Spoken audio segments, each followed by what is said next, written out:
唔知大家仲認唔認得我身後邊呢一座建築物係乜嘢呢？冇錯啦，佢就係高等法院。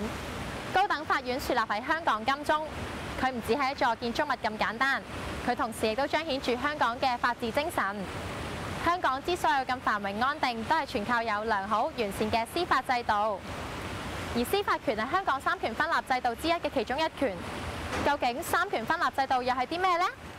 三權即係行政、立法同司法。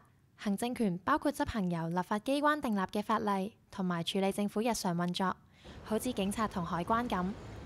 立法權就係草擬、審批同制定法律，立法會就係負責做呢啲工作啦。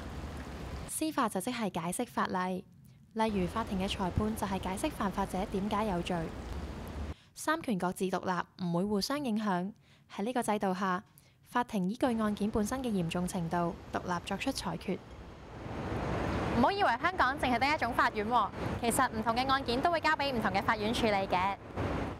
裁判法院會處理一啲較輕微嘅案件，而較大型嘅案件就會交俾區域法院同埋原訟法庭處理。如果市民對判決不滿，仲可以向上訴庭同終審法院上訴。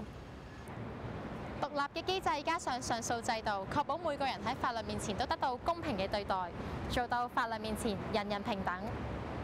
另外，基於平等精神，香港亦都設有法律援助處，簡稱法援處，為冇經濟能力嘅市民提供法律支援，好似會安排律師，費用就會視乎經濟情況而定。而民政事務處嘅法律諮詢中心亦都會為市民免費提供法律意見。香港被譽為世界上面最安全嘅城市之一，除咗每日維持社會穩定嘅警察，背後亦都全靠獨立嘅司法制度，確保每個市民得到保障。